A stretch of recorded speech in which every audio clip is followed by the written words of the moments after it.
The day my marriage ended, I was holding a pen in one hand and a piece of paper in the other. And my mother-in-law was smiling at me like she had already won. And the thing is, she had. I want you to sit with that for a second, because I've had to sit with it for a long time. That smile, that slow, deliberate curve of her lips while I stood there in my own living room, or what I thought was my living room, holding a document I hadn't been given time to read, surrounded by people who were supposed to be my family. I want you to really feel that, because if you've ever been in a room full of people who were supposed to love you, and slowly realized that not a single one of them actually did, then you already know what I'm about to tell you.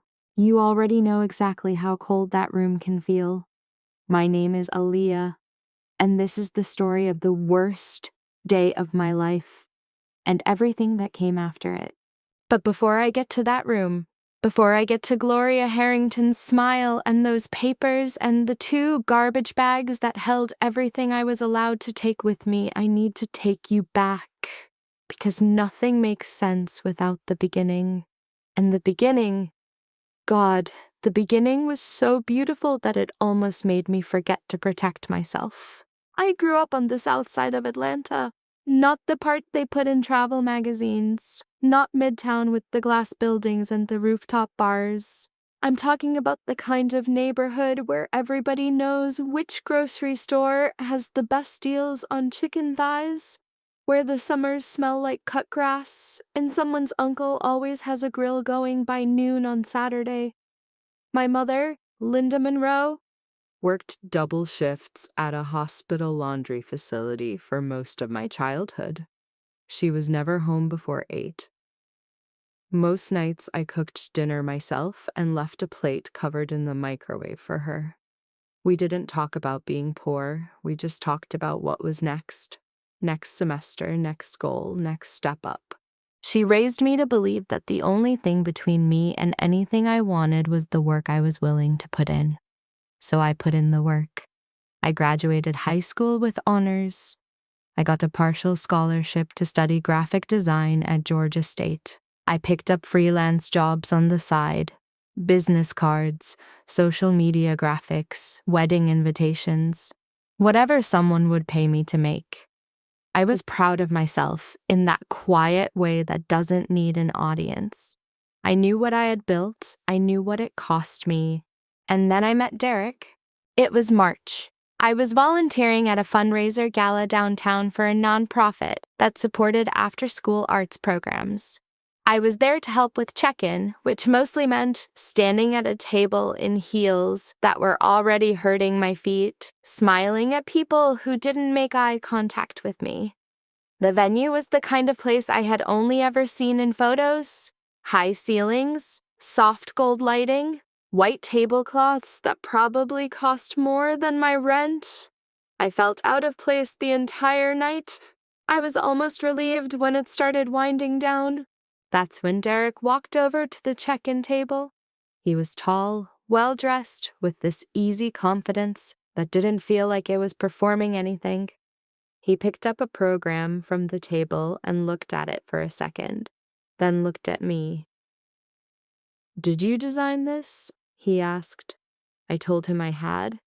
He said, "It's really good, like genuinely. The layout, the color palette. Most of these things look like someone made them in a hurry. This actually has intention behind it." Nobody at that gala had said a single word to me all night. And this man was standing there, actually looking at what I made, actually seeing it. I don't know if that tells you more about him or more about how starved I was for that kind of attention, but either way, I was not prepared for it. We talked for 45 minutes. We exchanged numbers. He texted me before I even got back to my car. For 8 months, Derek Harrington made me feel like I was exactly where I was supposed to be. He took me to places I had never been, but he never made me feel like I was out of my depth. He asked about my work. He remembered things I said. He would drive down to Southside to pick me up instead of asking me to take the train to Buckhead. and I thought that meant something. I thought that was love saying, "I'll come to you. You don't always have to come to me." My mother liked him. That mattered to me more than I admitted at the time. What I did not fully understand, what I was not ready to understand, was that Derek was not a man who stood alone.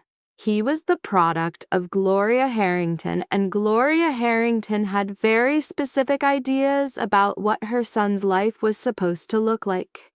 I got my first real look at those ideas the night Derek brought me to Sunday dinner at the Harrington house in Buckhead for the first time. The house was enormous, not warm enormous, not the kind of big house where you walk in and immediately want to sit down and stay, cold enormous. Everything white and cream and carefully placed, like a showroom where no one actually lived. I wore my nicest dress, a deep burgundy wrap dress I had saved up for. I spent an hour on my hair. I brought flowers for the table. Gloria answered the door. She was a woman who had clearly spent decades perfecting the art of communicating contempt without saying anything overtly rude. She looked at me, a full, deliberate scan from head to toe, and then she looked at Derek. She did not look at the flowers. She turned and walked back into the house, and we followed her in silence. She never shook my hand. Never. Not that night, not once in the 3 years that followed. I told myself I was reading too much into it. Derek told me she was just formal. That's how she is with everyone. I believed him because I wanted to, because everything else felt so right, because I was 24 years old and I was in love, and love has this way of making you argue against your own instincts. We got married 14 months later. Small ceremony. Derek wanted something bigger, but Gloria had made it clear that a large wedding would need to meet certain standards she wasn't willing to fund for this particular union. So we scaled back. My mother cried the whole time. I was happy. I was genuinely, completely happy. And then we moved into the Harrington family home because Derek's father had passed 2 years earlier and Gloria needed them close. And that was when everything began to unravel so slowly that I almost didn't notice it was happening. The first 3 months, I told myself it was just an adjustment period. Gloria was set in her ways. The house had routines. Derek was busy with work. He worked in the family's property investment company, long hours, a lot of client dinners. I was doing freelance from home, taking on more projects, building my portfolio. I cooked, I cleaned, I organized. I kept the house running in a way that freed Derek up to focus on work and freed Gloria up to do. I never fully understood what Gloria did with her days, actually. She seemed to have a full calendar made up entirely of looking at me like I had tracked something onto her carpet. She started making comments around month 4, small ones at first. "Aaliyah, you put the good dishes in the wrong cabinet again. Aaliyah, Derek mentioned you've been ordering takeout. We don't really do that here. Aaliyah, I ran into Sarah Harrington at the club. You know she has her master's degree. She designed her own home. Very impressive woman." Just constant, low-grade pressure. Every single day. The kind of thing that's hard to explain to someone who hasn't lived it because each individual comment sounds small, sounds like nothing, and you start to wonder if you're being too sensitive. But it never stopped. It was every meal, every morning, every time I walked into a room she was already in. Derek heard some of it. He would tell her, "Mom, come on," in a way that had no weight behind it at all, the verbal equivalent of a throw pillow. And then he would find me later and say, "She doesn't mean anything by it. You know how she is." And I would nod, and I would go back downstairs and set the table correctly and pretend. By year 2, I had stopped freelancing as much. I didn't have the energy.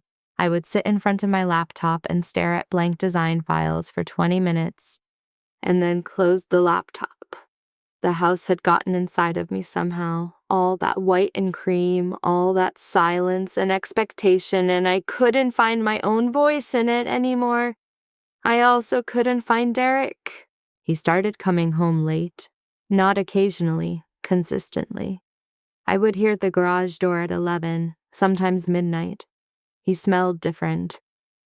Not like someone else's perfume, not that obvious. Just different, like he had been somewhere that wasn't work. Somewhere he was more relaxed, more himself, somewhere I wasn't. When I tried to talk to him about it, he got defensive fast, turned it around, said I was creating problems, said his mother had told him I seemed unsettled lately and maybe I should talk to someone. So I was the problem. I filed that away. I kept it moving. I found out about Brianna Cole on a Tuesday afternoon in October. I had come back from a grocery run earlier than expected, and a car I didn't recognize was parked in our driveway, a white BMW, one of those newer models. I walked in through the side door. I heard voices in the living room. I heard laughing. I stood in the hallway with 2 bags of groceries, and I listened to my husband laugh with the woman in our living room, the way he used to laugh with me, easy and unguarded, and something in my chest shifted permanently in that moment. Not broke. Shifted. Like a bone that relocates and will never quite sit right again. When I walked in, Derek stood up too fast. The woman on the couch, I would later learn her name was Brianna Cole, that she ran in the same social circles, that she had known Derek for years before he met me. She did not stand up. She looked at me with this calm, almost bored expression, like I was the one interrupting something.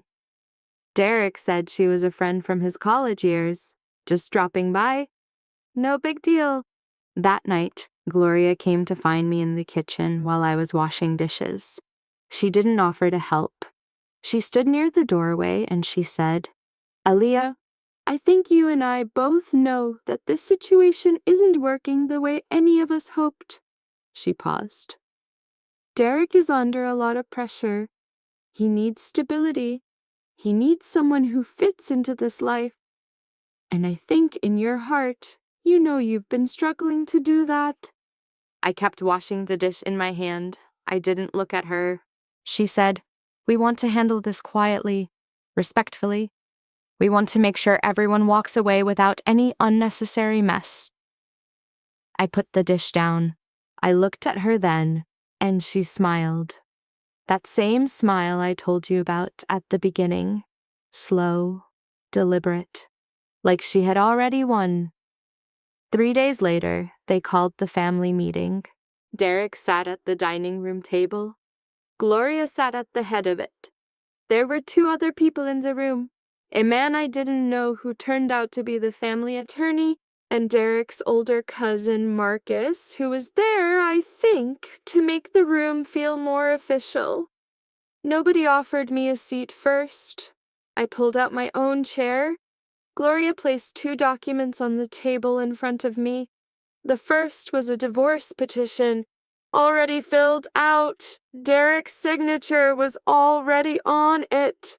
The second was a loan agreement, dated 18 months earlier, back to a time when we had briefly discussed me borrowing money from the family to invest in getting my own studio space. We'd never finalized anything. There was no studio. No money had ever changed hands. But the document said I had received $80,000 from the Harrington Family Trust, and that upon dissolution of the marriage, the full amount was due immediately. I stared at that number.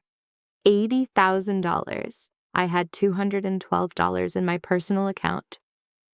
Gloria said, "We want to be fair. We're not looking to make your life difficult. You sign both documents, you take your personal belongings, and this stays between us. No lawyers, no courts, no public anything, clean and simple." I looked at Derek.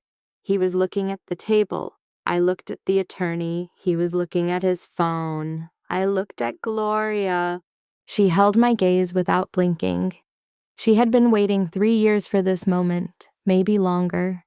Maybe from the very first Sunday dinner when she looked at me and decided I was an inconvenience she would eventually remove. I thought about my mother leaving for work before dawn. I thought about the scholarship applications I filled out alone at the kitchen table. I thought about every room I had ever walked into where someone looked at me and saw less than I was. I thought about the design program I'd bled on the gala table, the one that made Derek turn around and say, "This has intention behind it." And then I picked up the pen. I signed both documents. Not because I believed I owed them anything, not because I was afraid exactly. I signed because I had no evidence, no lawyer, no one in that room who would speak for me, and because I knew, in that cold, quiet, clear-eyed way you sometimes know things in your worst moments, that fighting them in that room, on that day, was not a fight I could win. Winning would have to look different. I just didn't know how yet. Gloria took the documents without another word. Derek walked me to the door. He looked like he wanted to say something. He opened his mouth once, then closed it. I walked past him, and I did not stop. There were 2 black garbage bags on the porch. Someone had packed them for me already. I carried both bags to the end of the long driveway, and I sat down on my suitcase, the small rolling one that had also been left outside, and I looked out at the quiet, tree-lined Buckhead Street, at the perfect lawns and the perfect hedges and the houses set so far back from the road that you almost couldn't see them, and I felt something I didn't expect to feel. Not devastated, not even angry, not yet, just done. Like the last thread of something had finally released. Like my body had been bracing for so long that it had forgotten what it felt like to just stop. I sat there for a long time. The afternoon was going gold around the edges. A dog barked somewhere down the block. I pulled my phone out of my jacket pocket and I looked at it, not really sure who I was going to call, not sure what I was even going to say. And then it rang. Unknown number, Georgia area code, but not one I recognized. I looked at it for 3 full rings. Then I answered. Hello? 1 word. That's all I had. The voice on the other end was a woman. Calm, unhurried. The kind of professional calm that people develop after years of delivering information that changes lives. She introduced herself as a patient care coordinator at Grady Memorial Hospital.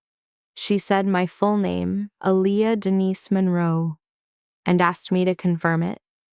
I did. She said she was calling on behalf of a family services department that managed a voluntary DNA registry program and that she was reaching out because a match had been identified. I remember the way the gold light was hitting the pavement in front of me. I remember a sprinkler going off across the street, the soft, rhythmic sound of it. I remember thinking, in a completely detached way, that this was a strange moment to receive a phone call about anything. She explained that the registry was a program for families separated through the foster care system, a way for biological relatives and children to find each other voluntarily if both parties had submitted DNA for comparison. My adoptive mother had enrolled me in a regional database years ago, back when I was 19 and going through a phase of wanting to understand where I came from. I had mostly forgotten about it. I had submitted a cheek swab at a community health fair, filled out a form, and never heard back. That was 6 years ago. Miss Monroe, she said, I'm calling because we've identified a familial match, a significant one. And the family in question has been actively searching for some time. I didn't say anything. I understand this can be a lot to process, she continued. There's absolutely no pressure to move forward. But if you're open to it, we would like to arrange a meeting with the family liaison to discuss the details in a setting where you feel comfortable. I looked down at the 2 black garbage bags sitting next to my rolling suitcase on the Harrington driveway. I looked at my own hands, still slightly stiff from the cold of the pen I had held an hour ago. "Okay," I said. "Yeah, okay." She gave me a date, a location, a name to ask for. I wrote it on the back of a grocery receipt I found in my jacket pocket. Then the call ended, and I sat back down on that suitcase, and for a long moment I just let the world move around me without trying to make sense of any of it. My childhood friend Kazia picked me up 40 minutes later. She didn't ask a lot of questions.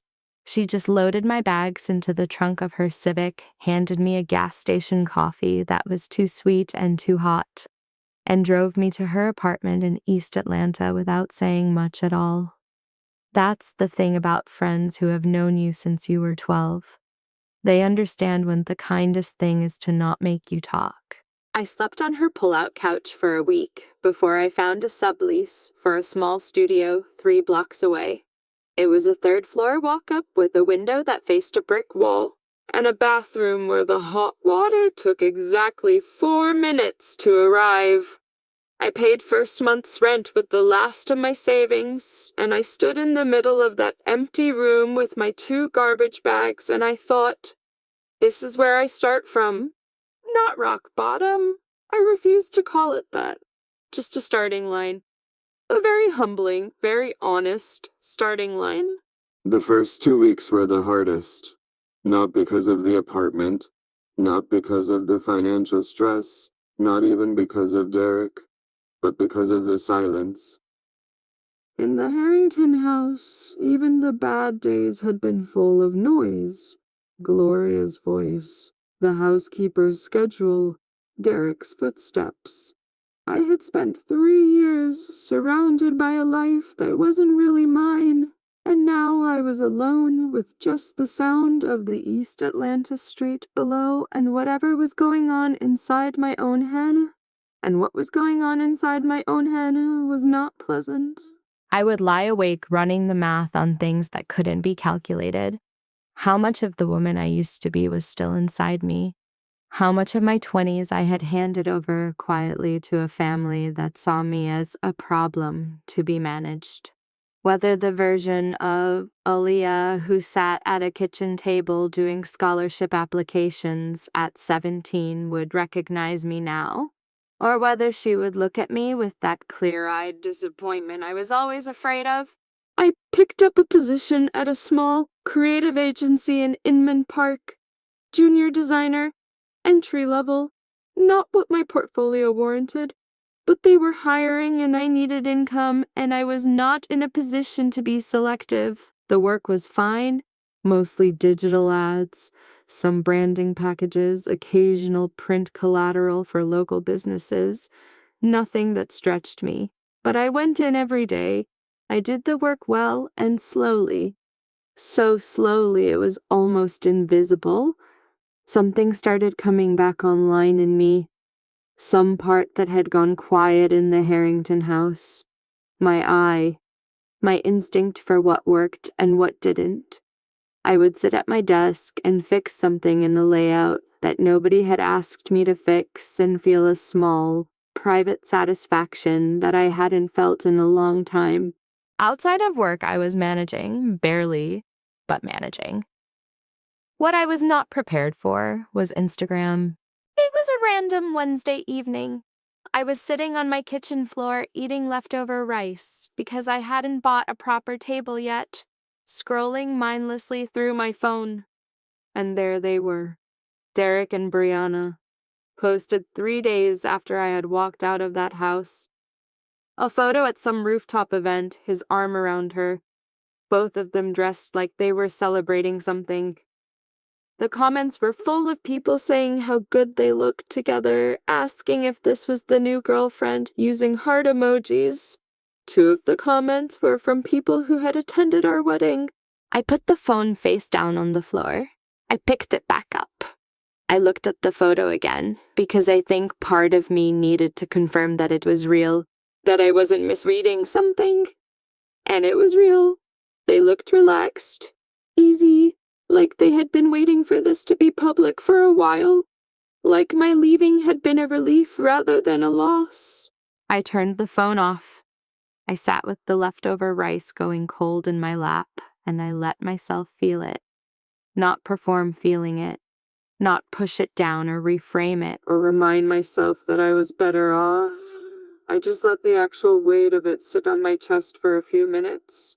The grief of realizing that while I had been quietly falling apart in that house, while I had been doubting myself and shrinking myself and trying to be enough for people who had already decided I wasn't, while all of that was happening, they had been building something else, and they hadn't lost a single night of sleep over it.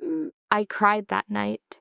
The ugly kind, the kind that doesn't have any dignity to it, the kind that comes from somewhere below your ribs. I cried until I was just sitting there with a dry face and nothing left, and then I got up, washed my face, set an alarm, and went to bed. Because what else do? You get up. That's the only move that's ever actually available. The meeting with the family liaison happened on a Thursday morning, 3 weeks after that phone call on the driveway. The office was in a medical building near Grady, neutral and clean, with chairs that were deliberately comfortable and a box of tissues on the table, the kind of room that was designed to hold hard conversations. A woman named Miss Tatum walked me through the DNA registry process, explained confidentiality, asked how I was doing in that genuine way that made me actually consider the question instead of just saying fine. Then she introduced me to a man named Robert Ellison. He was not a social worker. He was, she explained, a private attorney retained by a family who had been registered in the database for 11 years. He slid a folder across the table. Inside was a printout of a DNA comparison report, the kind with percentages and confidence intervals and scientific language I had to read slowly to understand. At the top, highlighted in yellow, was a number. 99.98% shared biological markers consistent with a first-degree paternal relationship. I read it twice. Then I looked up at Robert Ellison. He said, "Ms. Monroe, the family I represent is the Caldwell family. Raymond Caldwell is the founding chairman of Caldwell Enterprises based here in Atlanta. He had a daughter 26 years ago with a woman named Diane Okafor, whom he was in a relationship with during his final year at Morehouse. The birth was complicated. There were severe medical complications for the mother, and in the confusion that followed, the infant was taken into the foster care system before Mr. Caldwell was aware that a placement had been made. By the time he had legal standing to search, the records had been sealed under a different administrative county. He has been using every legal resource available to him to locate his daughter for over a decade." I looked at the folder. I looked at the number again, 99.98. The child's original birth name, Robert said carefully, was Aaliyah Denise Okafor. The room was very quiet. I have tried many times to describe what I felt in that moment, and I keep coming back to the same inadequate words. Still. I felt completely still. Not the kind of still that comes from shock or shutdown, a different kind, the kind that comes when something you didn't know you were carrying finally has a name. I had always known I was adopted. My mother, Linda, had told me when I was 8, kindly, simply, sitting on the end of my bed one evening. She said my birth mother had been very sick and couldn't take care of me, and that finding me had been the best thing that ever happened to her. She didn't have details because the adoption had come through the system and the records were limited. I had spent years wondering in the background of my life. Not obsessively, not with any particular urgency, but the wondering was always there. A door that was never fully closed. And now someone was telling me the door had a room behind it, and the room had a name, and the name was Raymond Caldwell, and Raymond Caldwell had been standing on the other side of that door for 11 years, knocking. I asked Robert Ellison if I could take the folder home and think. He said of course. He gave me his card. He said there was absolutely no pressure, no timeline, no expectation. He said Mr. Caldwell's only wish was to know that she was okay, that his daughter was okay, that if she wanted no further contact, he would respect that. I walked out of the building into the noon Atlanta heat, and I stood on the sidewalk for a full minute, just breathing. Then I went home. I made tea I didn't drink. I sat at my kitchen table with the folder open in front of me, and I thought for a very long time. What I kept coming back to was not the inheritance, not the name, not what it might mean for my life practically. What I kept coming back to was something quieter than all of that. For 26 years, I had been a woman who came from nowhere official, who had no origin story she could point to, who had built everything she had from her own two hands, because there was simply no other option. And a part of me, a part I hadn't fully examined, had always held that as both a source of pride and a kind of loneliness. The pride of self-made, the loneliness of self-made. And now someone was telling me there had been roots all along, just buried. I also kept thinking about something else, something more uncomfortable. The Caldwell name was not unknown to me. Caldwell Enterprises had been in the Atlanta business news regularly for years. A Black-owned conglomerate with divisions in real estate, tech infrastructure, and creative media. Raymond Caldwell was the kind of man whose name appeared on buildings. If I walked into that family as his lost daughter, I would never know. Not for certain, not in the private place where I needed to be certain, whether I had earned anything or whether it had simply been handed to me through blood. After Gloria Harrington, I had a very specific allergy to things that were handed to me with conditions attached. So I made a decision that probably looked irrational from the outside, but felt like the only honest thing available to me from the inside. I would not announce myself. Not yet. Caldwell Enterprises had recently posted an opening for a mid-level designer in their brand and communications division. I had seen it the week before on LinkedIn and dismissed it as out of my reach. Now I looked at it again. I read the requirements. I looked at my portfolio, at the work I had done quietly and consistently over the last several years, and I thought, I can do this. Not because of who my father might be, because of what I actually know how to do. I applied under my own name, Aaliyah Monroe. I submitted my portfolio, work from Georgia State, freelance projects, samples from the agency. I wrote a cover letter that was honest and direct. I did not mention the Caldwell family liaison or the DNA folder sitting on my kitchen table. 2 weeks later, I got a call for an interview. I went in, and I sat across from a panel of 3 people I didn't know, and I talked about design like I always have. Not performing expertise, not overselling, just being specific and clear about what I understand and why I make the decisions I make.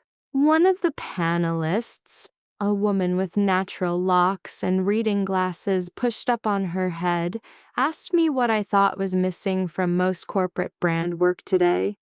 I said, humanity. I said most corporate design was so afraid of being misread that it stopped being felt. I said the best brand work I had ever seen made you feel recognized before you could explain why. She wrote something down. I got the job offer 4 days later. I sat on my apartment floor. I had bought a table by then, but the floor still felt right for moments like that. And I held my phone and I let myself feel something I hadn't felt in a long time. Not relief, not even happiness exactly. Something more grounded than either of those. Something that said, You are still here. You are still you. Nobody took that. I accepted the offer on a Monday. I called Miss Tatum at the hospital that same evening and left a message saying I was not ready to meet the Caldwell family yet, but that I was not closing the door either. I asked her to let Mr. Caldwell know that his daughter was okay. Then I spent the rest of the weekend getting ready for my first day. I told myself the nerves were normal. New job, new building, new people. Anyone would be nervous. I pressed my clothes the night before, set 2 alarms, left myself 20 extra minutes for traffic. I was composed. I was ready. I had built something real with my own 2 hands, and I was walking through a door I had earned. The Caldwell Enterprises lobby was all glass and dark wood and morning light, the kind of space that managed to feel impressive without trying too hard. A receptionist greeted me. I gave my name. She printed my visitor badge, told me what floor, pointed me toward the elevators. Around me, people were arriving for the day, coffee cups in hand, phones out, moving with that easy familiarity of people who belong to a place. The elevator opened on the 4th floor. I stepped out and froze. Not because of the office, not because of anything about the Caldwell building or the people in it, or the view of Midtown through the floor-to-ceiling windows. I froze because standing 15 feet in front of me, head bent over a tablet, dressed in a blazer I recognized because I had watched her wear it in a photo taken 3 days after I left my marriage, was Brianna Cole. She looked up. For exactly 2 seconds, neither of us moved.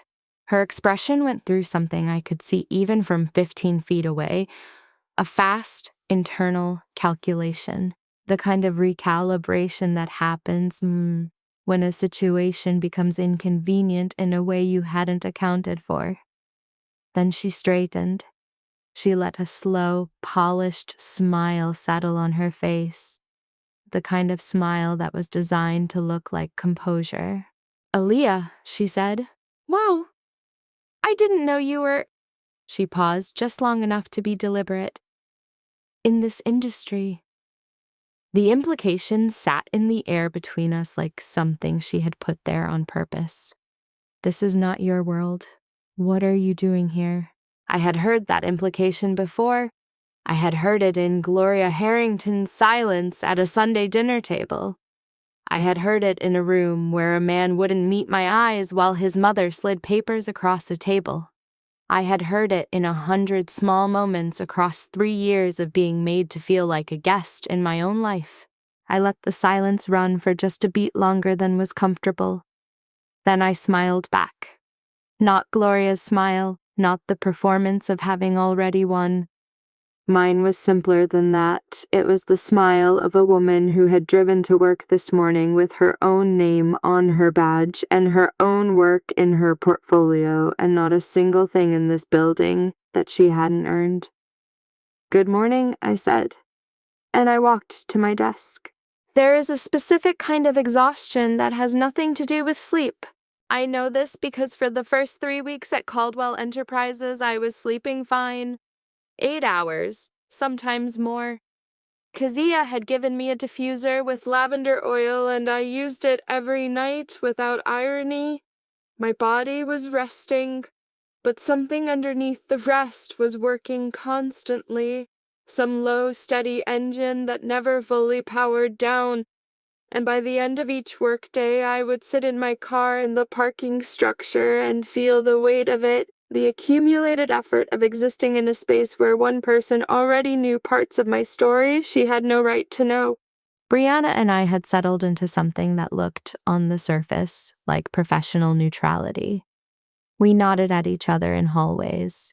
We sat on opposite sides of conference tables.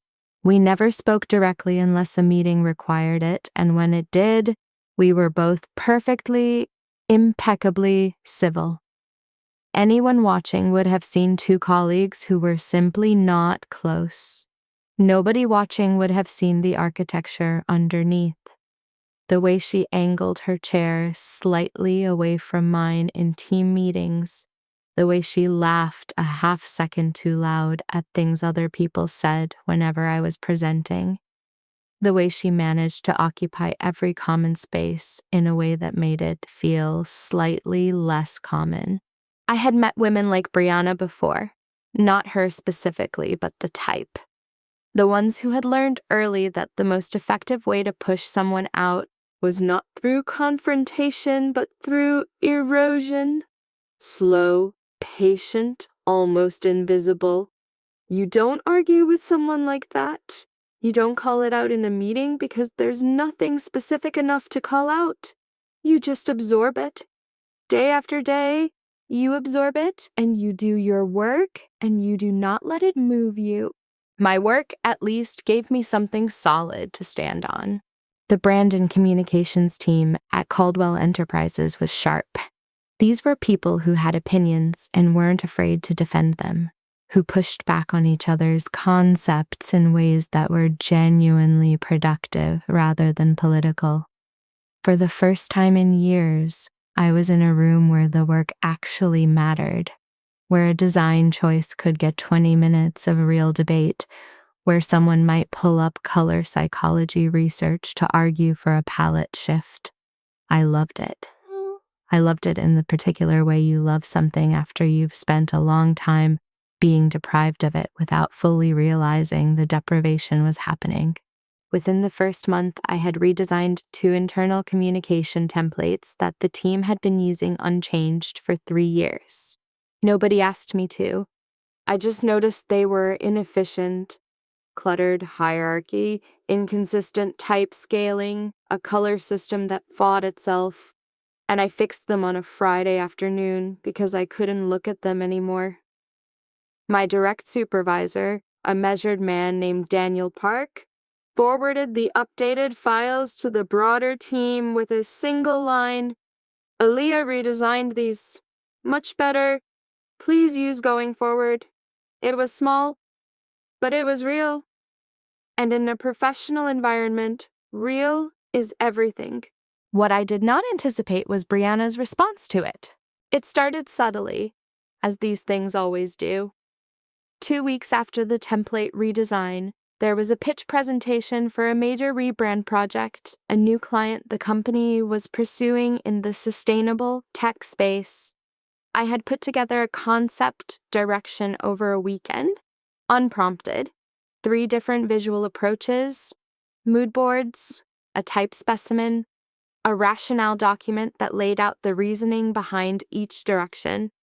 I shared it with Daniel on a Monday morning as a starting point for discussion. By Thursday's pitch meeting, Brianna was presenting one of my 3 directions as the team's primary concept recommendation. Not a version of it, not something inspired by it.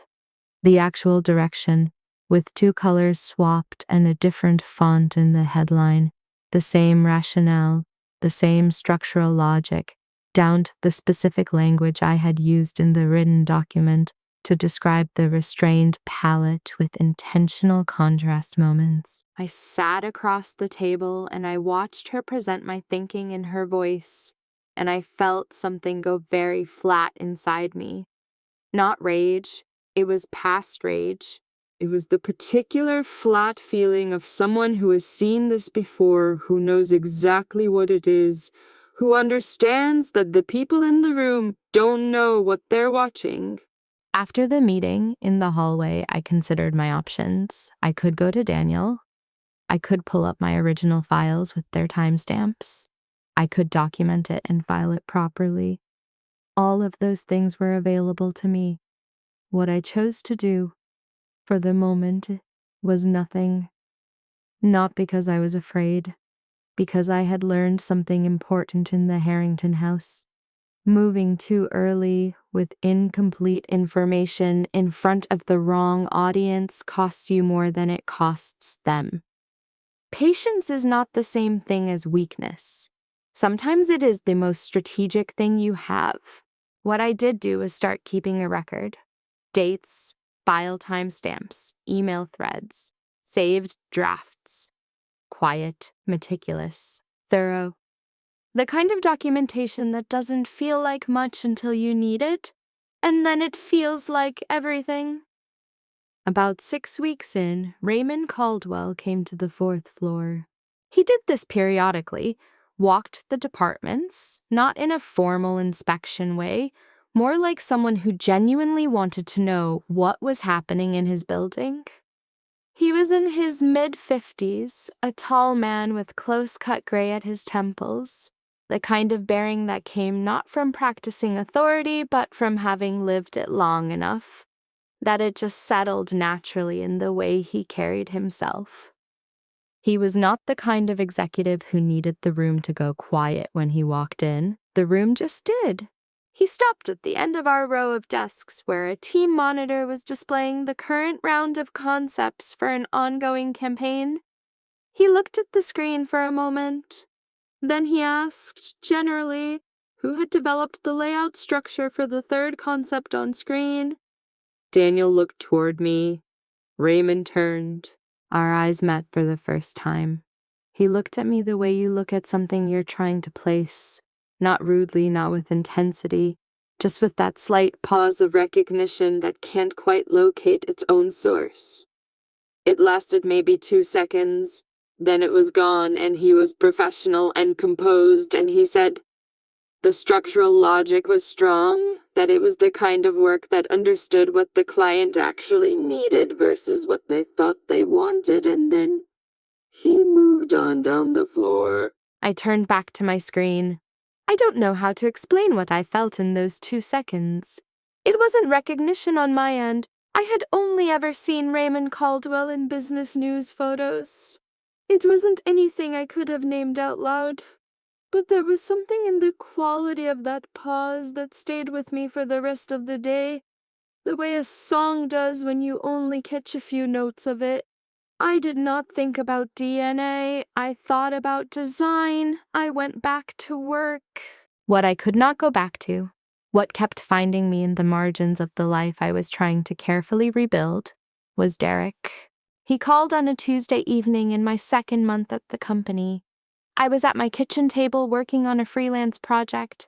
I had started picking them up again, smaller ones, just to keep the extra income coming. And his name on my screen was so unexpected that I just stared at it for a full 2 rings before I answered. I answered because I was curious, and because some part of me had enough distance now to be curious rather than hurt. He got to the point faster than I expected. His voice was tight, controlled, the way it got when he was navigating something he didn't know how to handle. He said his family's attorney had received a letter from a legal aid organization, a formal challenge to the loan agreement I had signed. He said he didn't know I had contacted anyone. He said his mother was, and then he paused, choosing his word, upset. I said nothing. He said, Aaliyah, that document... Look, things got complicated. You know that. But if you take this further, it's going to get ugly for everyone. I noticed he said everyone. Not just him, not just his mother, everyone. As if I were somehow equally invested in keeping things smooth for the Harrington family. You signed something that wasn't accurate, I said. I want it on record that I signed under pressure. That's all the letter is asking for. Silence on his end. Then, can we talk about this in person? No, I said, simply, without anger, without elevation, just a closed door. I hung up. I sat with the phone face down on the table, and I noticed what I felt, which was not the thing I would have predicted 6 months ago. 6 months ago, hearing Derek's voice would have reopened something. It would have sent me back through the whole architecture of the marriage, looking for the moment I missed, the thing I should have done differently. Now I felt something closer to clarity, not closure. I don't think closure is a real thing. I think it's a word people use when they want pain to have a neater shape than it actually does. But clarity, the kind that comes from being far enough away from something to see its actual size and finding that it's smaller than you remembered. He didn't call again. It was around the same time that I started noticing Marcus Webb. He came into the Caldwell offices 2 or 3 times a week, an external investor who consulted on strategic development for several of the company's newer divisions. He moved through the building without a lot of noise, which I respected. Men who didn't need to announce themselves were rare in corporate spaces, in my experience. Most of the men in positions like his walked into rooms as if they were expecting applause. Marcus didn't do that. He sat in meetings and listened more than he spoke. And when he spoke, it was specific and considered. He had an easy way of cutting through whatever was performative in a room and getting to what was actually being said underneath it, which I noticed because it was a skill I was always working on myself. We talked for the first time at the coffee station outside the main conference room on a Thursday afternoon. I was waiting for the machine to finish. He was pouring from the regular pot, and he looked at the cup in my hand and said, "You know that thing takes 11 minutes and 40 seconds. I've timed it." I said, "I know, I do it anyway." He said, "What does it make that's worth 11 minutes and 40 seconds? "A medium roast that tastes like it was made somewhere that cares," I said. "The pot tastes like it was made somewhere that gave up." He laughed. "A real one, not a polite one." He looked at me the way you look at someone when they've said something that matched a thought you already had. We talked for the rest of the machine's cycle, and then a few minutes after, and then he had to go back into his meeting, and I went back to my desk, and I did not think much of it for the rest of the day. It was just a conversation, just a moment of actual, uncomplicated human contact, which I was realizing had been in short supply for longer than I'd acknowledged. He caught me in the hallway the following Tuesday. A quick exchange, nothing significant. He asked how a project was going that I'd mentioned offhandedly the week before, which meant he had actually listened and retained it, which meant more than it should have, probably. We started having these small, recurring conversations. The coffee station became a reliable 10 minutes. Then occasionally the lobby at the end of the day, if we happened to be leaving at the same time. Nothing declared, nothing pressured, just a building friendship that felt remarkably uncomplicated, which made me trust it more slowly, not less. The moment that changed something was a Thursday team meeting 3 months in. Brianna was presenting again. Another concept direction. This one for a campaign I had been developing with Daniel's guidance for 6 weeks. The work was mine. The strategic brief I had written in response to the client's initial intake was mine. I could have recited any line of it from memory. Brianna was 7 minutes into presenting it when Marcus, who was sitting in on the meeting as a stakeholder representative, asked a question. He asked it casually, the way he did everything, leaning back slightly, voice even. The brief framing here. The idea of positioning this as a cultural invitation rather than a product announcement. Where did that specific angle come from? Because it's the strongest part of the whole direction. Brianna started to answer. Marcus said, "I'm asking because I've read Aaliyah's preliminary brief from 6 weeks ago, and the language in there was almost identical. I just want to understand the development process." The room shifted in that specific way that happens when something uncomfortable becomes visible to everyone at the same time. Brianna's composure held. I'll give her that. She was practiced. She said the work had developed collaboratively, that the team had built on each other's thinking, that it was difficult to attribute any single element to one person. Marcus nodded slowly. He said, "Sure. That makes sense," and he moved on. But the damage was done, not destructively, not in the way that blew anything up, but in the way that makes people look at a thing differently than they did 5 minutes ago. I watched 2 of my teammates exchange a glance across the table that said, "We've been watching this happen, and we weren't imagining it." After the meeting, in the elevator, Marcus and I were alone for 40 seconds. He didn't make a production of what he'd done. He didn't look for my reaction or expect gratitude. He just said, "Nikki, your brief on that project was really good. The thinking was clear." I looked at him. "Thank you for saying so in there," he said. "I just asked a question." A pause. "But yeah, you're welcome." The elevator opened and he walked out first, and I stood there for a moment before the doors closed again, and I thought about what it felt like to have someone simply tell the truth in a room on your behalf, not perform loyalty, not make a statement, just tell the plain truth, and how long it had been since anyone had done that for me. What happened next came from a direction I had not prepared for. Brianna had access to a lot of information at Caldwell Enterprises. She had been there long enough to know people in multiple departments, to have built the kind of casual network that comes with years of strategic socializing. I did not know, at the time, exactly how she came across it.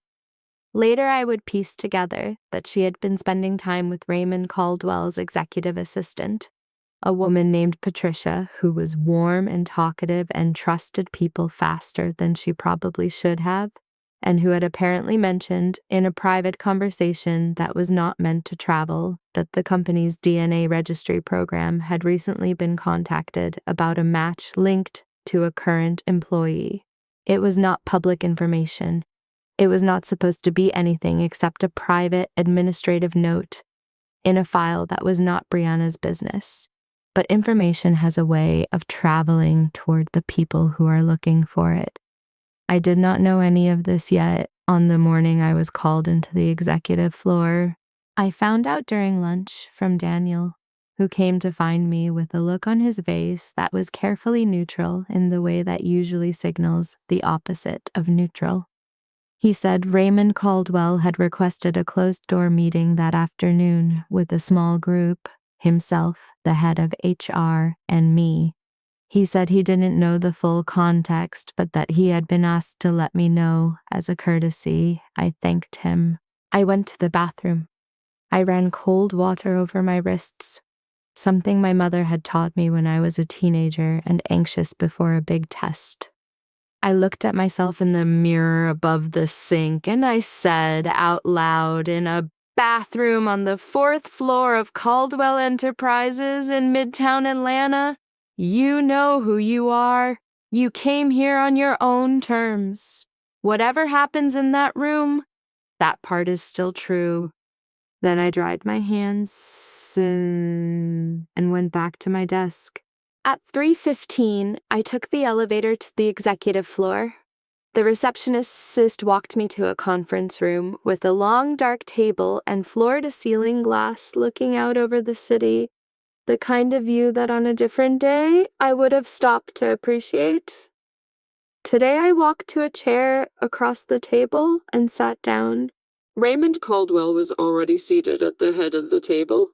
To his left was the head of HR, a composed woman named Sandra Gibbs. To his right was the company's general counsel, a man I recognized from a firm directory but had never spoken to. And Brianna was there, sitting 2 chairs down from Sandra, with her hands folded on the table in front of her, and an expression that had clearly been assembled with care. I looked at the arrangement of the room, and I understood the shape of what was happening. Brianna had not confronted me. She had gone higher. She had found a way to frame my presence in this company as something that needed to be examined, questioned, potentially exposed. She had turned a truth into a weapon without even technically lying about it. Raymond Caldwell looked at me when I sat down. That same quality of pause from before, the 2 seconds of something unlocatable crossing his face. Then he looked down at a folder on the table in front of him. He said in a voice that was measured and careful, "Miss Monroe, I appreciate you coming up. I want to handle this conversation with respect for everyone in the room." He paused. "There's information that has come to our attention suggesting there may be something about your background or your relationship to this company that you haven't disclosed." Another pause. I want to give you the space to speak to that directly. The room was completely quiet. Brianna's hands stayed folded on the table, perfectly still. Sandra Gibbs had a pen poised above a notepad. Raymond Caldwell was looking at me steadily, and in the quality of that look, patient, almost hoping for something. I saw something I hadn't let myself look at directly before.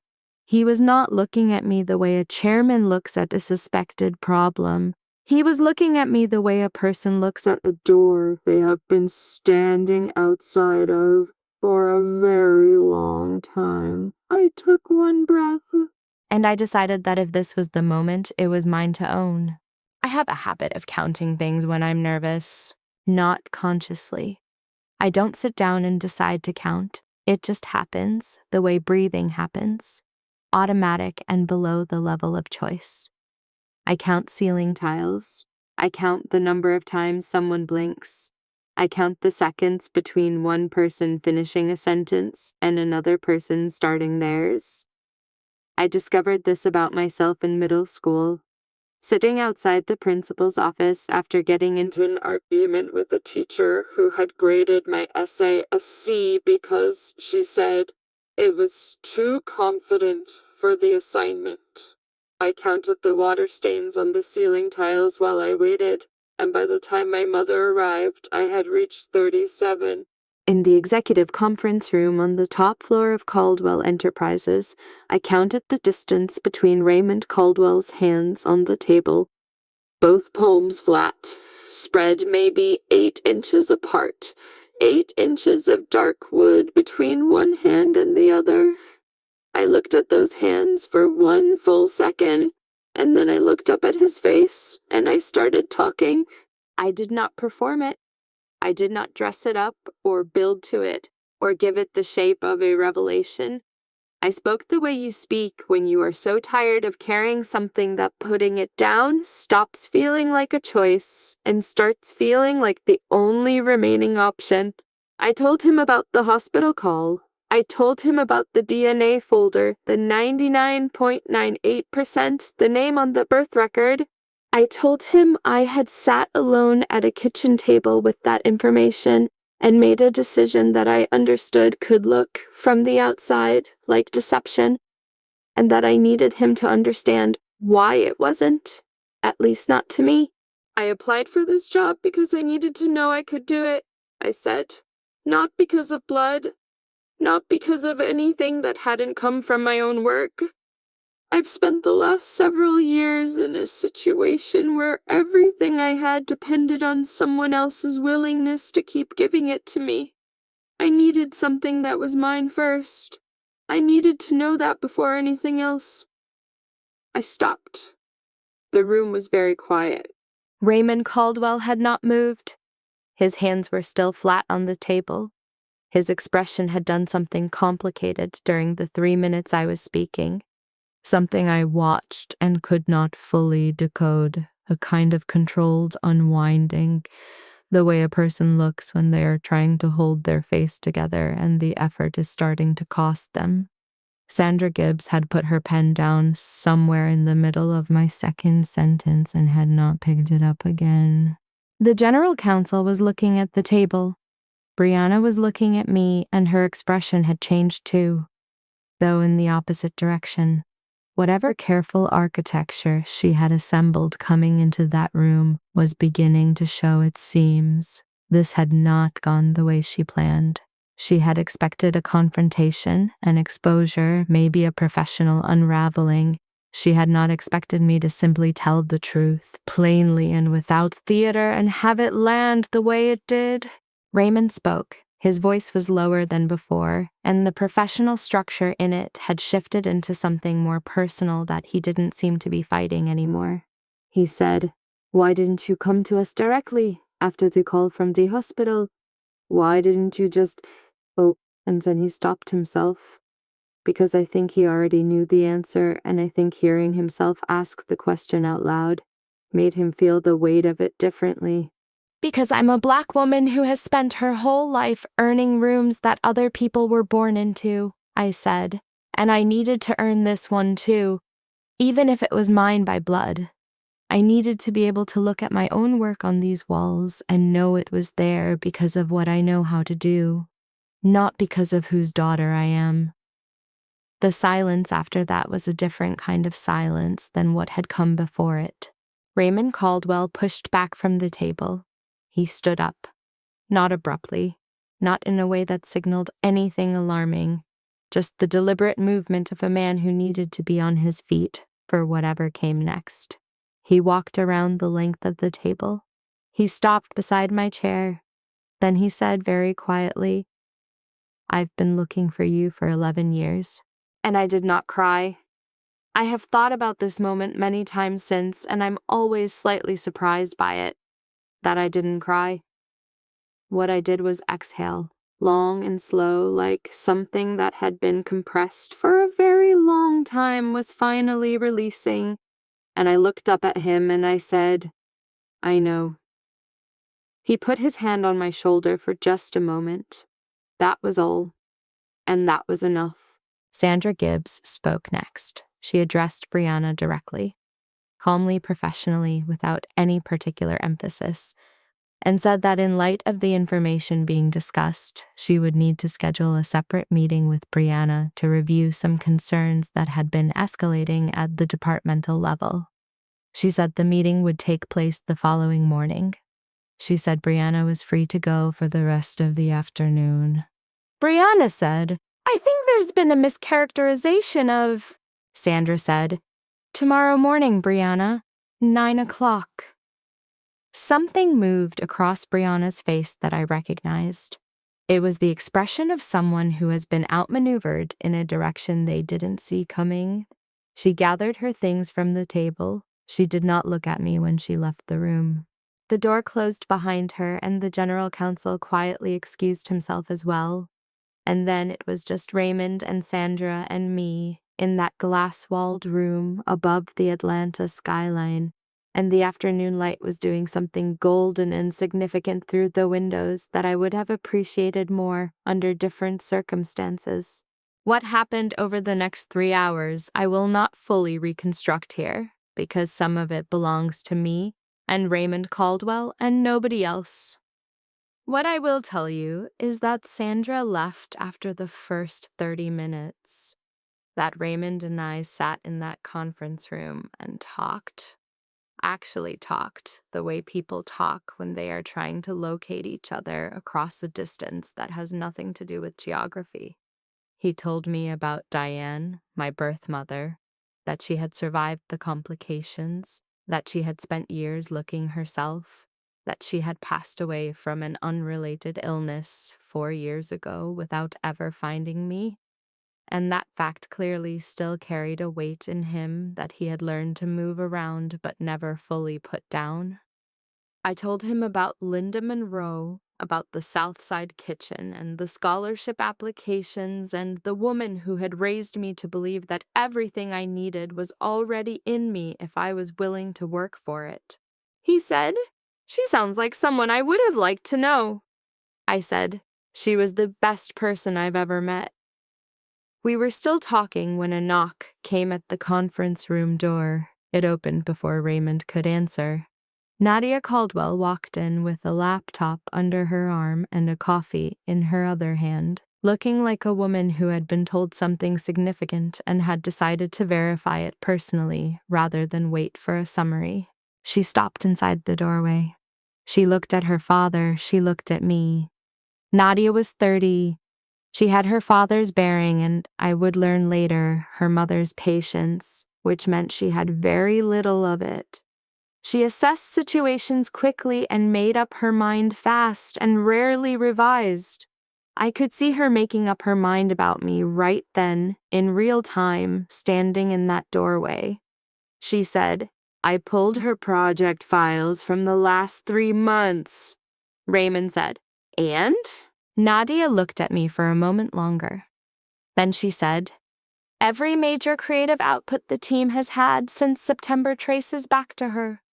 I've got timestamp documentation, draft histories, email threads. Brianna's name shows up on the final presentations. Aaliyah's name shows up on everything that came before them. She set the laptop on the table and turned it toward her father. This has been going on since her first week. Raymond looked at the screen. Then he looked at me. Did you document this? Yes, I said. I have copies. He nodded slowly, the way he did when something confirmed rather than surprised him. Nadia was still watching me with that assessing look. After a moment, she pulled out a chair and sat down across from me. She did not open with warmth, which I respected. She opened with honesty, which I respected more. I don't know you yet, she said. I know, I said, but I want to. A pause. And I'm not saying that to be diplomatic. I'm saying it because I've been looking at what you've built in this department for the last hour, and I think you're the most talented person on that floor. And finding that out on the same day, I'm finding out everything else. She stopped, looked away at the window, looked back. It's a lot. Yeah, I said. It is. She made a sound, not quite a laugh. Something more compressed than that. The sound of someone releasing pressure they've been holding without meaning to.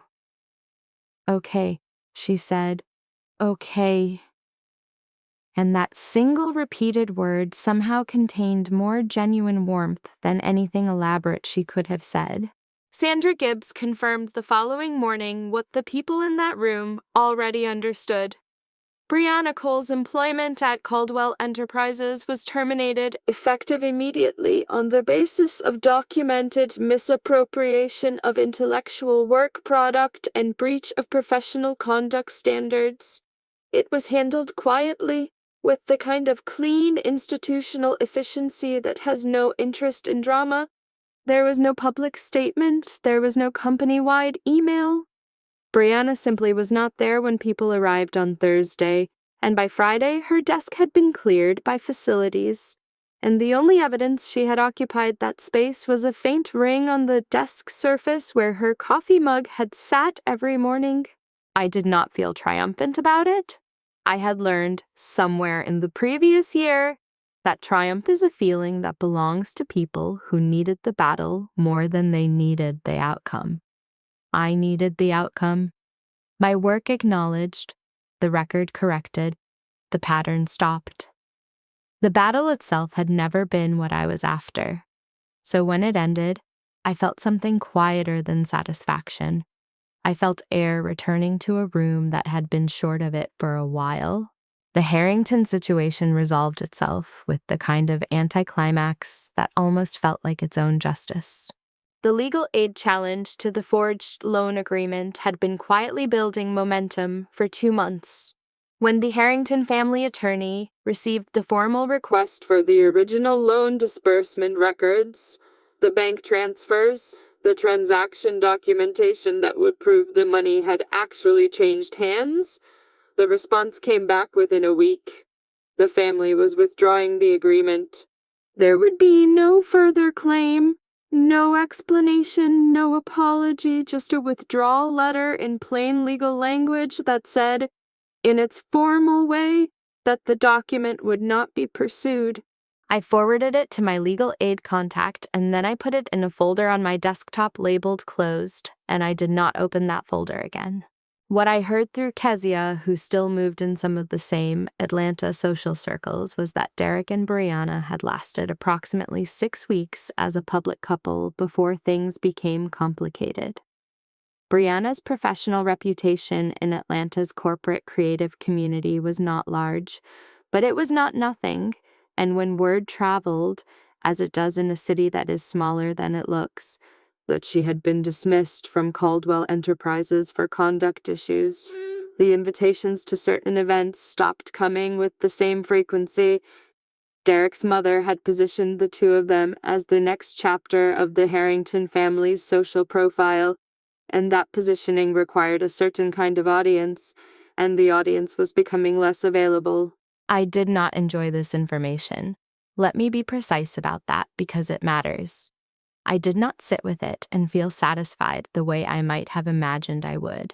back in those early weeks on Keziah's pull-out couch when I was still raw enough to want them to hurt the way I had hurt.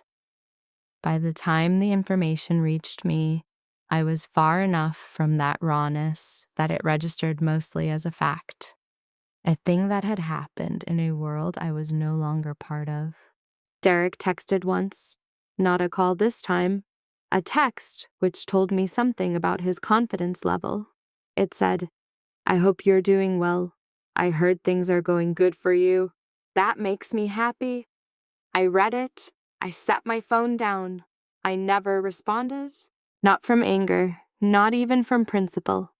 Just from the simple, clean reality that there was nothing left in that direction worth turning toward. You can forgive something and still have no interest in reopening the door?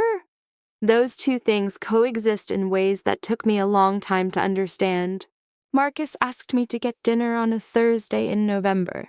Not coffee, not a coincidental hallway conversation, a direct, clear, unhesitating invitation to a restaurant in Ponce Highland that he said had the best short rib he'd found in the city. He said it the way he said most things, without performance, without hedging, looking at me directly and meaning exactly what he said. I said yes, because he had earned a yes, steadily and without pushing for it, over the course of months of conversations that had never once made me feel like I needed to protect myself. Dinner was 3 hours. The short rib was, in fact, exceptional. We talked about his family. He had grown up in Memphis, middle child of 5. His mother was a retired high school principal. His father had worked in logistics for 30 years and still talked about his roots like they were something to be proud of, which Marcus said they absolutely were. He talked about his work with a kind of straightforward passion that wasn't trying to impress anything out of me. He listened when I talked the same way he listened in meetings, fully, without saving up his own response. At some point, somewhere between the meal and the coffee, I told him about my health, the condition I'd been managing since my mid-20s that made pregnancy uncertain and possibly not viable. I told him because it felt dishonest not to, at whatever stage this was. I told him the way I had learned to tell things that were hard, plainly, with enough room for the other person to respond honestly. He was quiet for a moment. He looked at his coffee cup, then he looked at me. "That's not a deal breaker," he said. "I want to say that first, clearly, because I think you might be waiting for it to be, and I don't want you sitting with that longer than necessary." He paused. "What I'm interested in is you. Not a checklist, not a set of conditions, you." Another pause. "I just wanted to be clear about that." I looked at him for a long moment.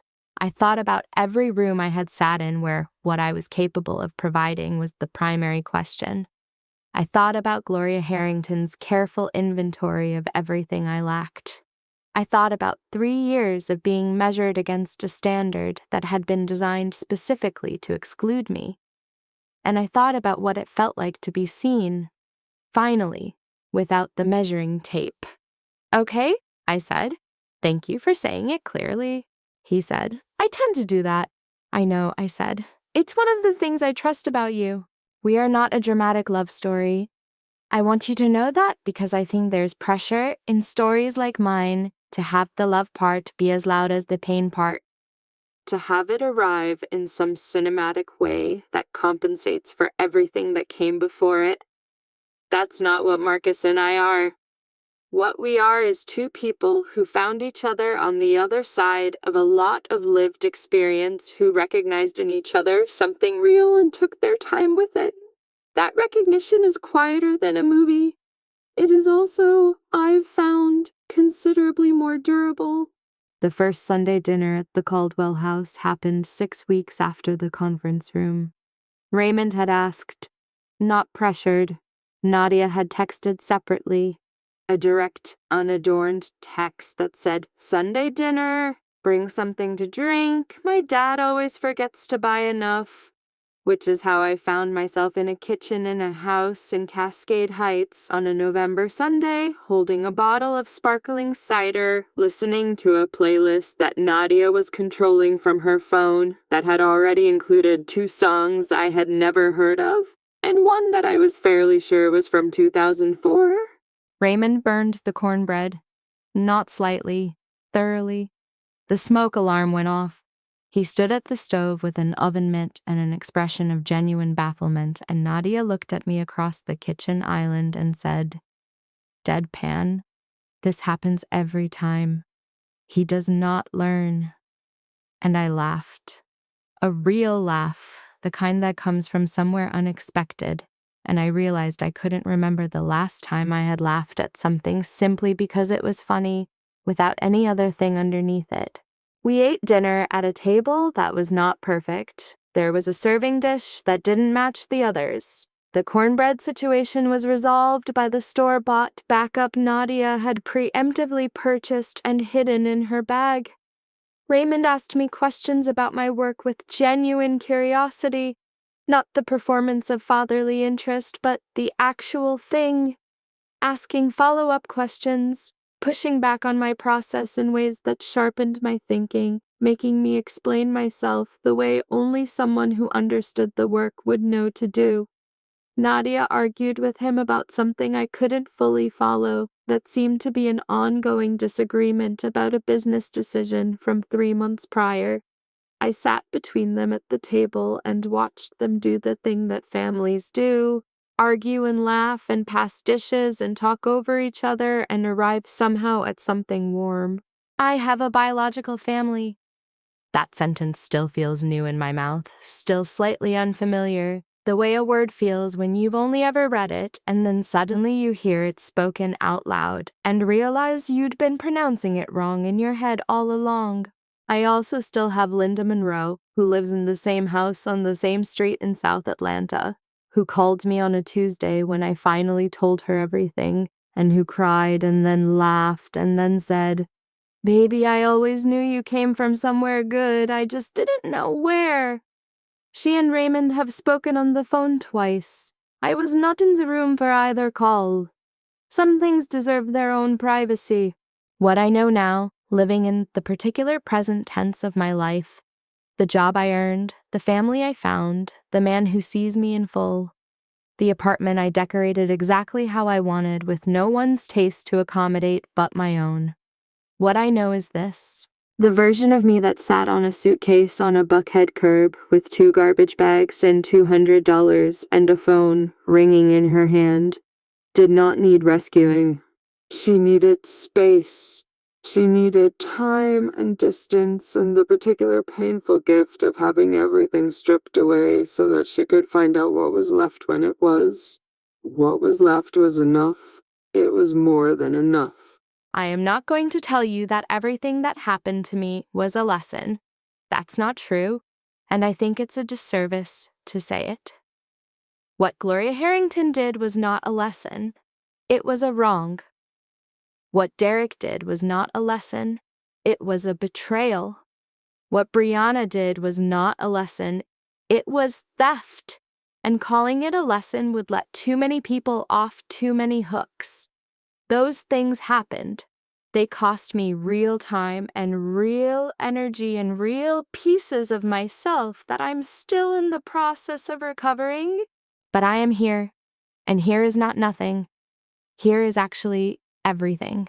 If you've been watching this and you've felt something in it, some part of your own experience and some part of mine, I want you to know that I see you.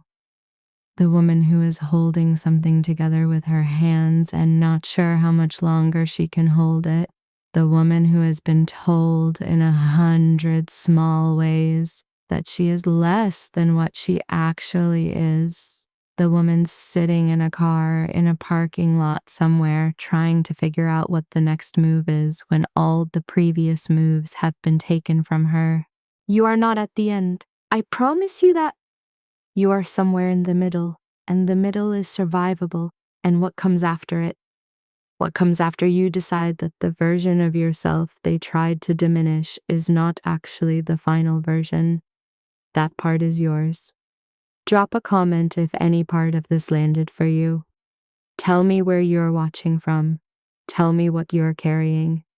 I read everything, not because I have to, but because this only means something if it goes both ways. And if this story found you at the right moment, share it with someone who needs it. You probably already know who. I'll be here.